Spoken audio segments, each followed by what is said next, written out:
Now that we've covered most of the cards from the new Destined Rivals set, I wanted to go back and update some decks that we haven't really used on the channel in a little while, and also cards that have gotten a little better now that Destined Rivals has been released, and that's ironically Zoroark EX, where a lot of us thought, and myself included to a pretty harsh degree, that Zoroark would become really bad because of Shaman. But ironically, a lot of people aren't even playing it, but also the decks around it have actually kind of become a little bit better for Zoroark, where your Gardevoir matchup is actually pretty good, and then going into other matchups such as the new Grimmsnarl EX, and as well as Dragapult EX, things like that, you actually have a pretty good matchup into. So that's why Zoroark has just become a little bit better. The main difference now is that instead of playing a heavy Darmanitan line, you only play a 1-1. And you rely a little bit more on the Reshiram, because all of the like different Pokemon that you're going to be running into, you're either able to knock out with the Voracious Flame, so something like Guardy, you can boss up and deal with, but also if Grimmsnarl attacks into you, or Munkidori is putting damage onto you, or the Frostlass damage is kind of ticking up, then you get a powerful Rage, where you're able to knock out Grimmsnarls a little bit faster than your opponent can kind of replace them. So it works out really well. We also have Munkidori of our own in order to work with, and we get benefits from the Cleffa. You could change this to a Badoo, but I personally prefer Cleffa. We also run one copy of Bloodmoon Ursaluna as well as Fezandipiti, and then one of the other major factors for this deck is that we're actually going to be running 4 copies of Cyrano. The main reason for this is that on our first turn, we want to make sure we're getting out as many Zorua as possible, and then being able to get ourselves into the Cyrano, so that way we can set up a whole bunch of Zoroarks and just kind of go from there with the trade.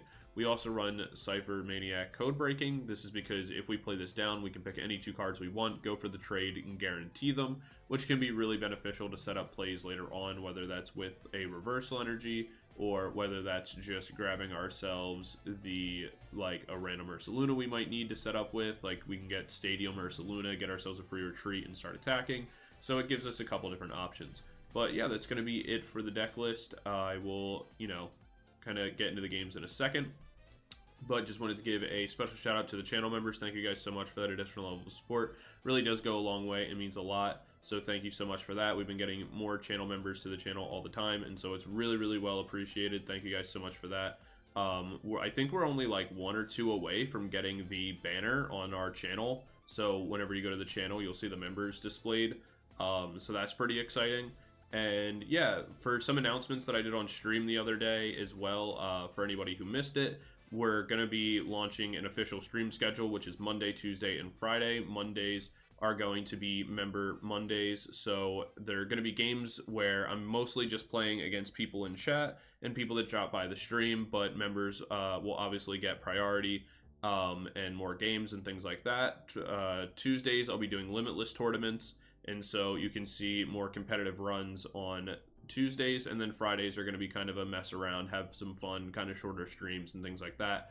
Also, this coming Sunday, so the 27th or something, I don't remember the exact date. I think it's maybe the 29th, actually. But it will be the day that me and Dr. Red, or Control Players Unite, stream our office hours. So if you want to submit a deck for that, that's where we review your deck list, give deck building tips and things like that. That'll be this coming weekend, and so be sure to check that stream out. I'll leave a link to that when that's finalized. And yeah, that's just about it. If you want to have us review your deck list, leave it in the comment section down below or in the community Discord. If you want to join the community Discord, there'll be a link to that down in the description as well. But yeah, that's just about it. I will see you guys all in game number 1 in a second. Peace. All right, we're into game number 1. We're going to be going first.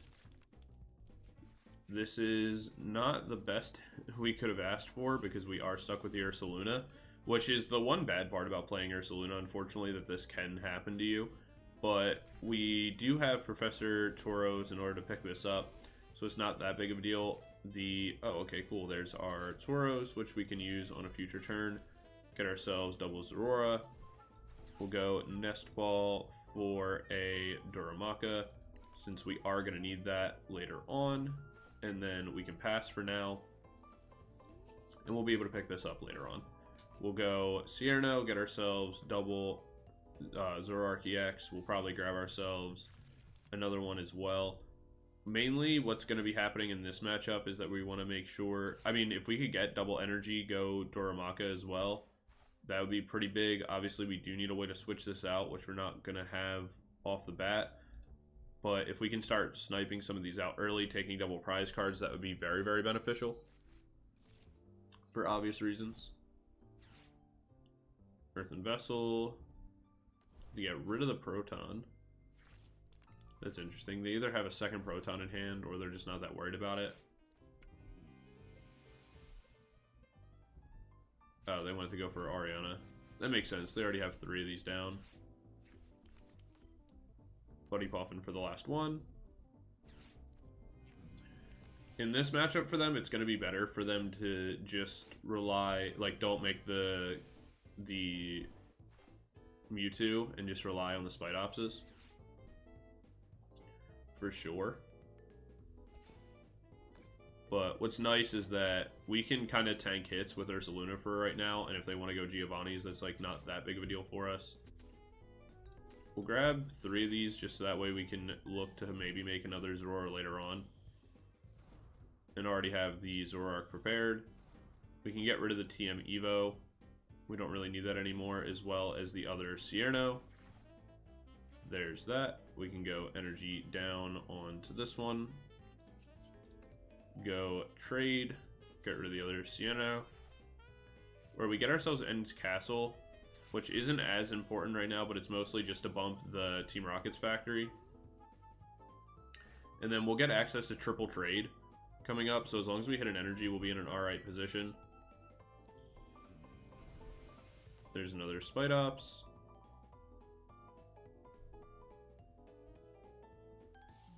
If they end up knocking something out, we can look for a Darmanitan with a reversal energy play. And that could also be useful.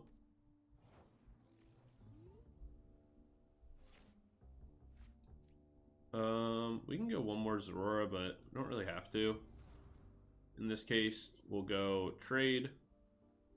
Get rid of the Zorua. Get myself a couple more cards. We can get rid of the Cyrano. There's that. So now what we can do is go code breaking for a Reshiram and energy.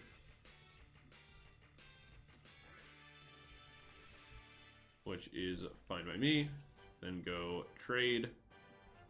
We'll trade the Fez. We can trade the PP up. Yeah, that's fine. Get ourselves an energy. That way we attach. Drop Reshiram. And turn. They don't have energy in the discard pile, so they can't go charge up right now, so I'm not as worried about a potential attack from the Spite-Ups on the bench after like a Giovanni's or something like that. We are going to lose our Ursaluna. I don't know why that was so hard to say. But that's kind of fine. We get to bring this in. We'll be able to knock this out, and then what we want to do is be able to go for the Iono. We get another energy. I'm going to go Iono first before I do anything else. I can actually even play the Fez here, which I think is fine. We'll go ahead and Iono.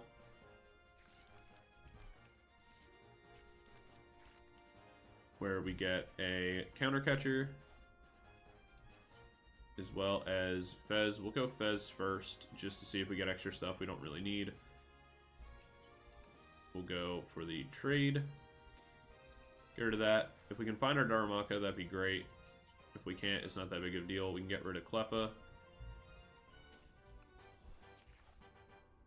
We do find ourselves another energy. That's something we can discard because we do have End's PP up available. Unfortunately, haven't found our Darmanitan, which is a little disappointing. We can go End's PP up though, like I said. Prep that, go Night Joker. And we'll just go for the Flame. Again, the problem here is that they will KOS because we get hit for weakness. This is one of the few kind of like bad matchups for Zoroark. But on the upside, what we'll be able to do, if Darmanitan is in our deck, we should be able to get it on the upcoming turn. go for a reversal energy, knock this out, and one of the other Tarantula on the bench, and be in a pretty good spot.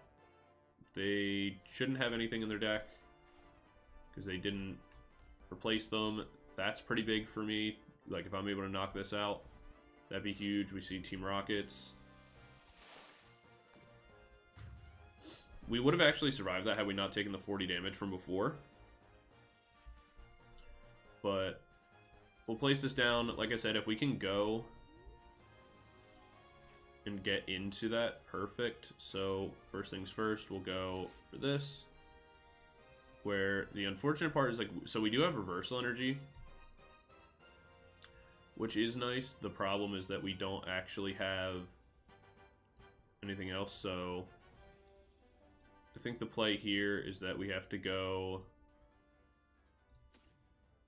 reversal and stretcher, just so that way we have them, we can pick those up.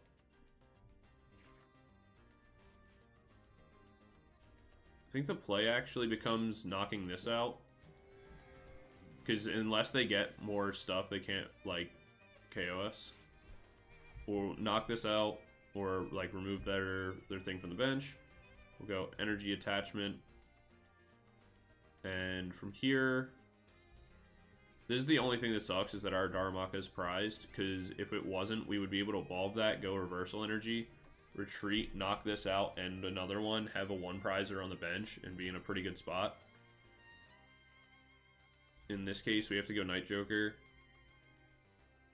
go Voracious Flame for the knockout, take 2 prizes. Hope they don't have a way to get more Pokemon on the bench. There's a Munkidori, so we still don't find the card we need. If they can't get more on the bench, then we are fine. If they can, then we're going to struggle. There's 1. But we still live, so we can retreat out after this.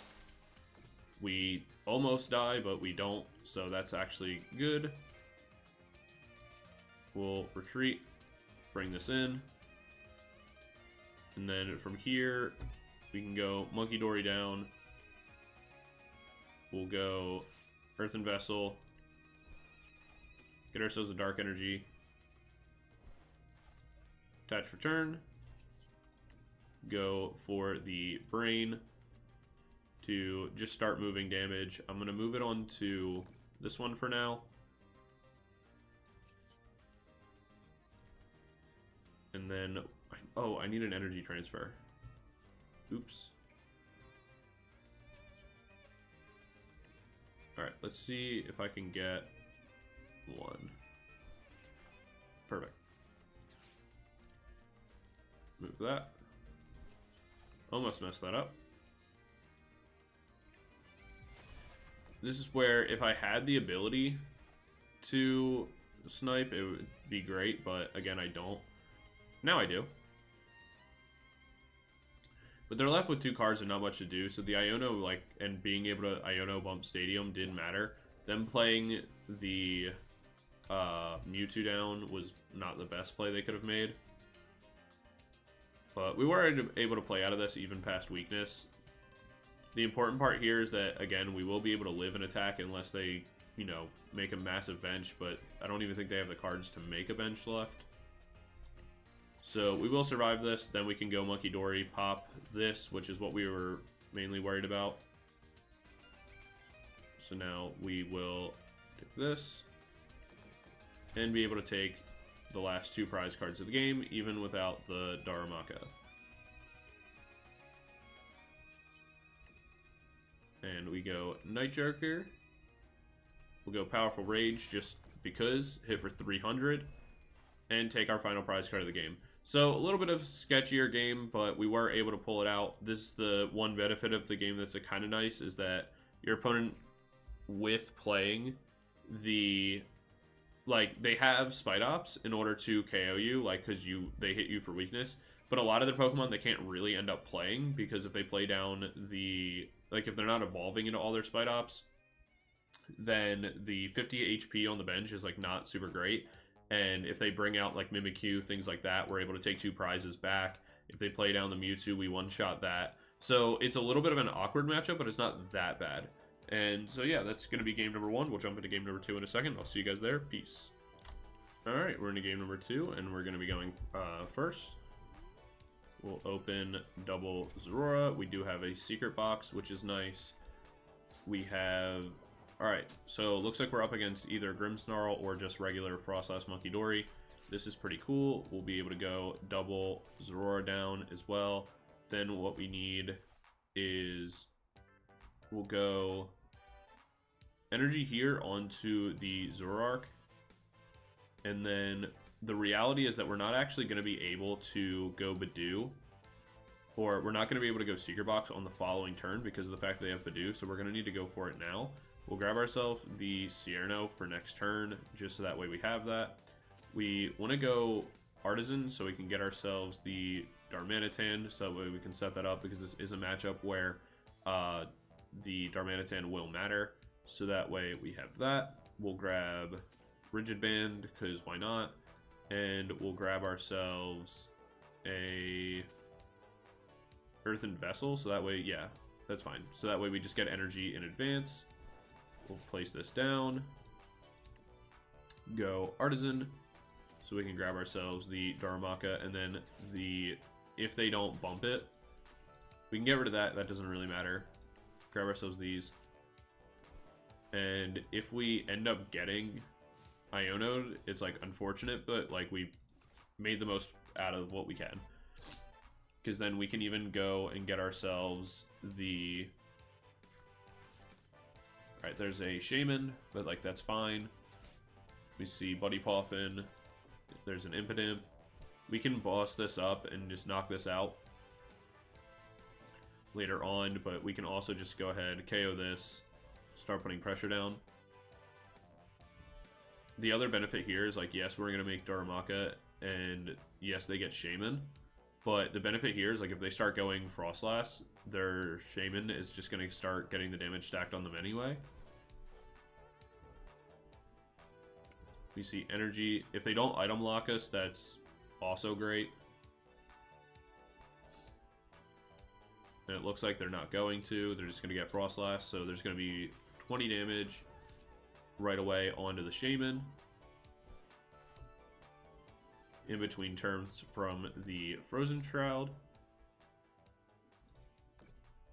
And so if they're not able to start making like Munkidori, things like that, it's like not even really going to even affect us that much. What we can do is go Artazon, get ourselves the Reshiram right away. Go ahead and grab the Cyrano, grab ourselves triple Zoroark. Zoroark down. Zoroark down. And another one. Place an energy. And then we can just start getting rid of the Buddy Poffins. Where we see Reversal Energy and another Buddy Poffin we can get rid of. Where we do get ourselves a Boss's Orders for later and another Cyrano. We don't really need that either though. We can get rid of that. And we get ourselves a couple other pieces. We'll go Night Joker. We'll just go Flare, why not? Just for the fun of it. We never really get to use that attack anyway. We do get one prize, which does open up Counter Catcher for them, but again, I'm not really all that worried about that. They bring in the Impidimp.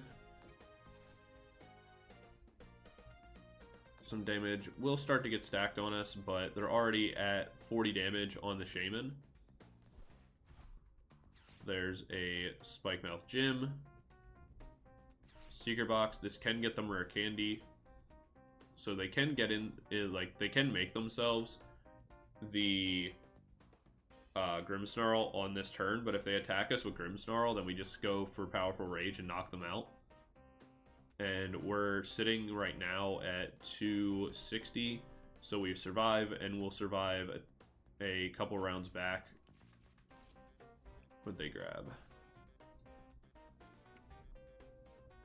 They grabbed Rescue Board, Rare Candy, Research, so they're going to go Rare Candy for Grimmsnarl, and then Research, hoping to find Dark Energy Munkidori would be my guess to be able to heal up the Shaman. The benefit here is that if they don't hit Dark Energy and Munkidori, which I can assume they will, we do just take out the Shaman right away. If not, we do have boss for it. So it's not that big a deal.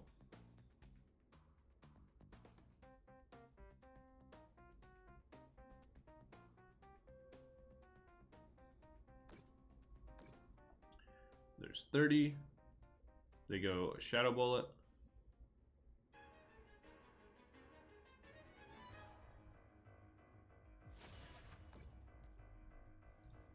We are going to now be able to knock out the Grimmsnarl first. And they have no other Impidimp, so when we knock this out, we will be in a pretty great position overall. We can go ahead and just throw the Dark Energy down here for now. We'll hold on to the Reversal. We'll get rid of the Cyrano, where we get another one, so we can just throw that away as well. We'll hold on to the Energy Switch. That could always be useful. Nest Ball's fine. We'll get rid of the Defiance Band because we're never really going to be in a position to use that either. We do get ourselves another Zoroark, so we can go ahead and use that. If we can pop the Stadium, that would be the most ideal. We can actually get rid of the Cleffa. Alright, we get ourselves the Darumaka. That's pretty good. Now what we'll be able to do is go ahead and Night Joker, go for the Powerful Rage for 500. Knocking this out. Grabbing ourselves 2 prizes. Obviously, we would have liked to get rid of the Spike Mouth, but it's okay. The other thing here, too, is that we are going to be taking some damage in between turns, which sucks a little bit, because they will be able to use Munkidori to move damage counters off and knock out our Zoroark, but we're still fine. They have to heal the Shaman on this turn, so they're going to stack up more damage onto the Munkidori. If we knock out the Shaman, then 2 prize cards are always available because of the Darumaka play.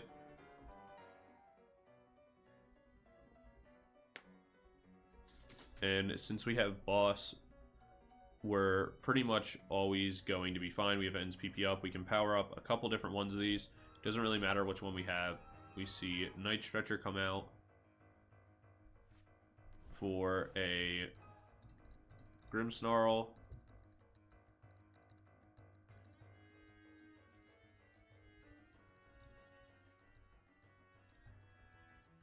I assume they'll go Brain from the Shaman to the Zoroark and the active.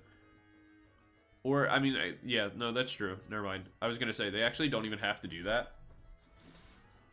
Interesting that they went Night Stretcher before going Iono. But I guess it's because they have Spike Mouth, so they can get it back anytime.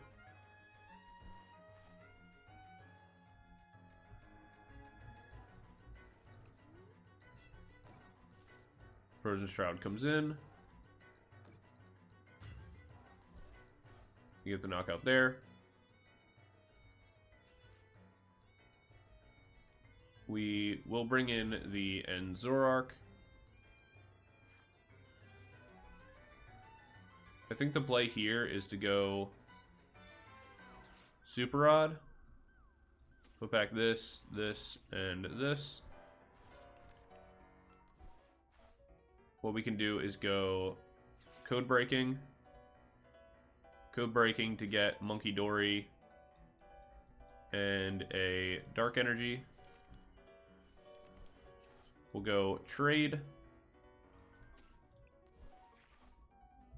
That way we can place this down. Start to heal our Zoroark on the bench. The question is, we can move 30 to this. That'll put it to 90. In between turns, it'll get KO'd.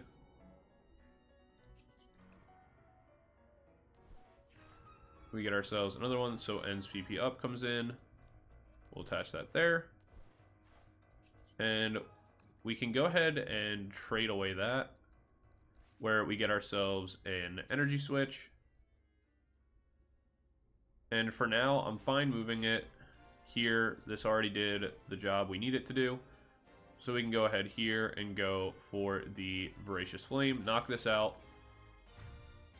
This way, our Darmanitan play is available unless they replace the Shaman, which means if I find boss at any point and I have energies on my Zoroark, I am going to be able to just KO the Impidimp, but I don't even need, or like the Frostlask or whatever. But the reality is I don't even need to take 2 prize cards, because now that we line that up with the Frostlask damage, we're going to be able to just snipe out one of the Frostlasks at any point if they do not replace the Shaman. Also, my allergies have really gotten the best of me right now, so I apologize in advance for my, like, sniffling in between, like, during this game. They'll have the ability to move 30 damage, but that's not enough to really do anything in between turns. If they had TM Devo, that would be a problem for sure, but in this case, it's really not. Even then, they'd also have to be moving damage onto this Zoroark. They go for a counter catcher.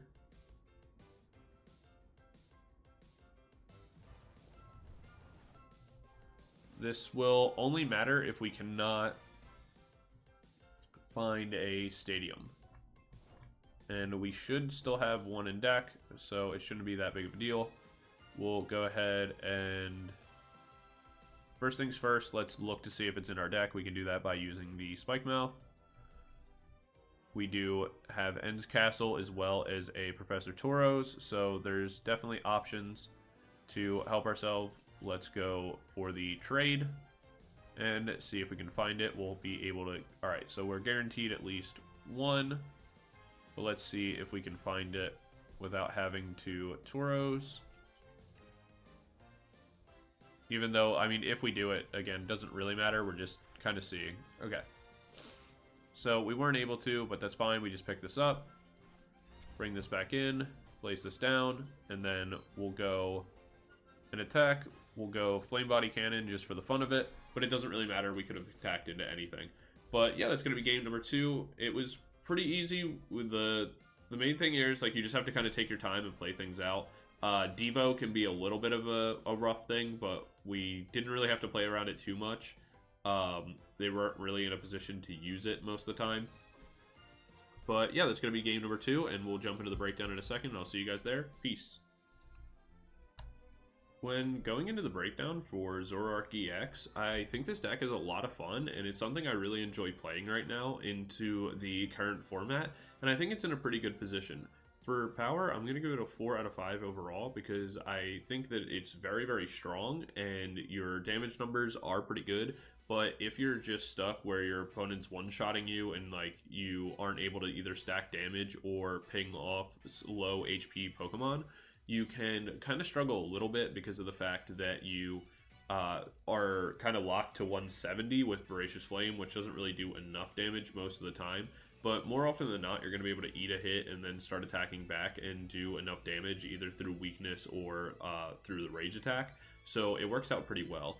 Going into consistency, I feel like this list works really, really well in the deck overall because of the fact that you do have the trade ability. Trade is just so strong that it's pretty hard to not end up just being able to find whatever you're looking for without really putting much effort into it. Just being able to fire off trade after trade after trade, and maybe even a Zoroark draw.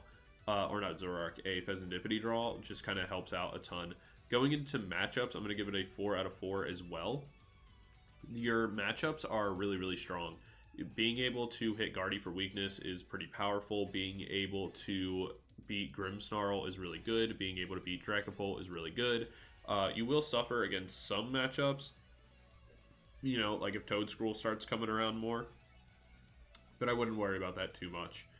Overall. So yeah, overall I'm going to give it a 4 out of 5. I think this deck is in a really, really good position right now. So if you're a Zoroark fan, now's kind of your best moment, which is ironic because we all kind of thought this deck was falling off and going to be trash, myself included. Myself definitely, because of Shaman, and it really just hasn't worked out that way. So this deck actually ended up being better with the addition of Shaman in the format rather than worse. which is kind of odd. But yeah, this deck is very, very good, so I'd give it a 4 out of 5. Definitely play it if you haven't. If you want to try the list, it's down in the description. And yeah, that's just about going to be it for the video, guys. Be sure to let me know what you want to see in the next one. Thank you guys for watching. Don't forget to like, comment, subscribe, all that stuff for the YouTube algo. And I will see you guys all in the next video. Peace.